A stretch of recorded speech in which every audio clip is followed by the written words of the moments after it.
مصیبت تے مرنا تے پیندی رہندی ہے اور جوانی میں موت ہوتی ہے اور جنازہ جوانی میں اٹھنا چاہیے. تو پھر ایسا ہوا کہ نہیں ہوا؟ ایگزیکٹلی 295 تے 246 سم تھنگ لگ گئی آپ پہ, 302 لگ گیا آپ پہ, یا کسی نے کر دیا 302. یعنی آپ پوری کائنات کو بھیج رہے ہیں کہ جناب میں ونریبل ہوں اور اگر مجھے اٹھانا ہے تو جوانی میں اٹھا لو.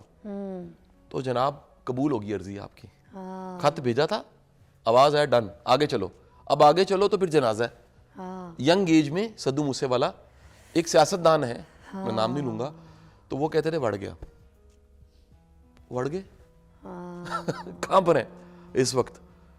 ان کی پاپولیرٹی جو آپ کے لیڈر جیل میں ہیں ان سے اس کے بعد اگر پاپولیرٹی کسی نے دیکھی ہے شارٹ ٹائم میں تو ان صاحب کی تھی. اور اب کہاں ہے؟ Know where. ایک ورڈ وڑ گیا وڑ گیا وڑ گیا اور وڑ گئے. کائنات آپ کو واپس بھیجتی ہے. یہ ایک علیحدہ سے ٹاپک ہے, پورا ٹاپک ہے, لیکن میں بتانا چاہ رہا ہوں کہ آپ اپنے بارے میں, یہ پلیز یہ نصیحت کر رہا ہوں, اپنے بارے میں, اپنے رشتے کے بارے میں, اپنے لائف پارٹنر کے بارے میں برا مت کہیں. مصیبت تے مرنا تے پیندی رہندی ہے اور جوانی میں موت ہوتی ہے اور جنازہ جوانی میں اٹھنا چاہیے. تو پھر ایسا ہوا کہ نہیں ہوا؟ ایگزیکٹلی ینگ ایج میں مرڈر ہو گیا. کیوں؟ جو کچھ آپ کہہ رہے ہیں اس کائنات میں کہیں سیو ہو رہا ہے. اچھا, آپ ایک ایکشن کریں, اس کا ریئیکشن آنا ہے. آپ خیر مانگیں گے, خیر آئے گی. آپ بھیج رہے ہیں پوری کائنات کو کہ جوانی میں ہی موت ہوتی ہے, جنازے جو جوانی میں اٹھتے ہیں, اور جو ہے نا جی وہ 295 تے 246 سم تھنگ لگ گئی آپ پہ, 302 لگ گیا آپ پہ, یا کسی نے کر دیا 302. یعنی آپ پوری کائنات کو بھیج رہے ہیں کہ جناب میں ونریبل ہوں اور اگر مجھے اٹھانا ہے تو جوانی میں اٹھا لو. تو جناب قبول ہوگی عرضی آپ کی. خط بھیجا تھا, آواز آیا ڈن, آگے چلو. اب آگے چلو تو پھر جنازہ ہے. ینگ ایج میں سدھو موسے والا ایک سیاستدان ہے, میں نام نہیں لوں گا, تو وہ کہتے تھے وڑ گیا. وڑ گئے کہاں پر ہیں اس وقت؟ ان کی پاپولیرٹی جو آپ کے لیڈر جیل میں ہیں ان سے اس کے بعد اگر پاپولیرٹی کسی نے دیکھی ہے شارٹ ٹائم میں تو ان صاحب کی تھی. اور اب کہاں ہے؟ Know where. ایک ورڈ وڑ گیا وڑ گیا وڑ گیا اور وڑ گئے. کائنات آپ کو واپس بھیجتی ہے. یہ ایک علیحدہ سے ٹاپک ہے, پورا ٹاپک ہے, لیکن میں بتانا چاہ رہا ہوں کہ آپ اپنے بارے میں, یہ پلیز یہ نصیحت کر رہا ہوں, اپنے بارے میں, اپنے رشتے کے بارے میں, اپنے لائف پارٹنر کے بارے میں برا مت کہیں. یہ جو ہمیں اشتہار لگاتے ہیں نا کہ جی میری بیوی, میرا خامند, یہ جگہ جگہ ہم ریکارڈ کروا رہے ہوتے ہیں, دراصل ہم ایک نیگیٹو میسج اس پوری کائنات کو بھیجتے ہیں. سر آپ میری بات سنیں, جو رشتہ دار ہوتے ہیں آپس میں, اگر دیکھیں نا دو گھروں کی میں نے بات کی تھی کہ دو گھر کا ملاپ ہوتا ہے جب شادی ہوتی ہے. اگر لڑکی کے ساتھ کوئی ایسی بات ہو گئی ہے یا اونچ نیچ ہو گئی ہے یا غصہ یا تلخی کسی گھر والے نے, ساس سسر نے, کوئی ایسی بیہیویئر میں, ٹھیک ہے, تو پھر پہلے تو آ کے میکے سے لڑکی کو لے جاتے ہیں, ہماری بیٹی نہیں رہے گی. اور وہ لڑکا جو اتنا پیار کر رہا تھا لڑکی کو, ٹھیک ہے, وہ دیکھتا ہے کہ لڑکی چپ کر کے چلی بھی گئی اپنے ماں باپ کے ساتھ, وہ یہ نہیں کہہ رہی کہ نہیں امی آپ جائیں, ابو آپ جائیں, میں سنبھال لوں گی, میرا گھر ہے, بلکہ اسی نے فون کر کے چیخ چیخ کے رو رو کے بلایا. اب یہ سچویشن جب لڑکا دیکھتا ہے وہاں پیار کدھر رہتا ہے؟ دیکھیں یہ رشتہ اتنا مضبوط ہے, لڑکا تو یہ کہتا ہے مجھ سے محبت کرتی تھی تو میرے ماں باپ سے اگر تھوڑی سی بات سن لی یا غصہ انہوں نے کر دیا تو دیکھ لیتی, سہ لیتی. یہ جو عدم برداشت ہے نا, اگین کہوں اوپر سے نیچے تک بہت بڑھ گیا.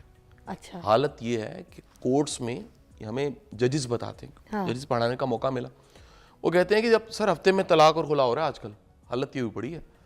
وجہ کیا ہے؟ ساتھ چلنا ظرف کا امتحان ہے. میں اور آسان کروں, دیکھیں میں مثالوں سے سمجھا سکتا ہوں. یہ جو لائف ہے نا, اس لائف میں چیلنج ہے ہاٹ واٹر, گرم پانی, اور سب سے جو ہاٹ واٹر ہے نا وہ ریلیشن شپ کا ہے, گرم پانی, اور ہم ہیں ٹی بیگ. اس کا ایسنس نکلتا ہی گرم پانی میں. آپ کا اصل امتحان ہی تب ہے جب دو لوگوں کو ساتھ میں چلنا ہے, برداشت کرنا ہے. اب امپریس کرنا بڑا آسان ہے کہ آپ نے جناب کریڈ لگایا, آپ نے شنائل ٹام فورڈ لگایا, اور فیمیل نے شنائل لگایا, بہترین کپڑے پہنے, تیار ہوئے اور ڈیٹنگ کی, امپریس کر دیا ایک دوسرے کو, ساتھ جئیں گے, ساتھ مریں گے, شادی ہوگی. بعد میں پتہ لگا خراٹے چھوڑتا, بعد میں نہاتا ہی نہیں ہے, بعد میں پتہ لگا کہ عجب عادت ہے, بغل میں ہاتھ دے کے پھر اسمیل کرتا ہے اس کو, ٹھیک ہے جی, اور کبھی کبھی جرابوں کو بھی اسمیل کرتا ہے. یہ بعد میں آپ کو خبر ہوئی. اب جب بعد میں پتہ لگا تو وہ جو ٹام فورڈ لگانے والا, کریڈ لگانے والا تھا, وہ کہاں گیا؟ وہ تھی پرسنالٹی. وہ لبادہ تھا، اس کے پیچھے اصل شخص چھپا ہوا تھا. تو اسی لیے پرانے بزرگ کہتے ہیں راہ پہ جانے واپے جانے. سر بڑی شادیاں ہوئی ہیں جس میں یہ بھی ہوتا ہے کہ جب رشتہ لے کر آتے ہیں ماں باپ لڑکے کے ساتھ تو لڑکا جو ہے نا شراب کی بوتل نہیں لے کر آتا, یہ نہیں بتاتا کہ میں شرابی بھی ہوں تو میں ویکنڈ پہ جا کے شراب پیتا ہوں, تو پی کر آتا ہے, پھر اس کے بعد الٹیاں کرتا ہے. وہ لڑکیاں صاف کر رہی ہوتی ہیں بیچاری, ٹھیک ہے, ان کو مارتے ہیں, گندی لینگویج یوز کرتے ہیں, گالیاں دیتے ہیں, ٹھیک ہے, اس وجہ سے بھی طلاقیں ہوتی ہیں. دیکھیں طلاق ہونے کی جو بڑی وجہ اس وقت میں فیکٹرز کو گن لیتے ہیں, پھر سولوشنز کی طرف جائیں گے. ٹاپ فیکٹر مینٹل ہیلتھ ہے اس وقت, اور مینٹل ہیلتھ کا ایک پہلو جو ہے وہ عدم برداشت ہے. طلاق ہونے کی بڑی وجہ ایگو ہے, یہ بھی ایک نفسیات کے ساتھ جڑی چیز ہے جس پہ رائن ہالیڈیز نے کتاب لکھی ہے, ایگو از اینمی, جو سب سے بڑا دشمن ہے وہ ایگو ہے. اب ایگو کرتی کیا ہے, ایگو میں لگتا ہے میں ٹھیک ہوں سارے غلط ہیں, جو میں نے کہا ہے وہی ہے اور کچھ ہے ہی نہیں.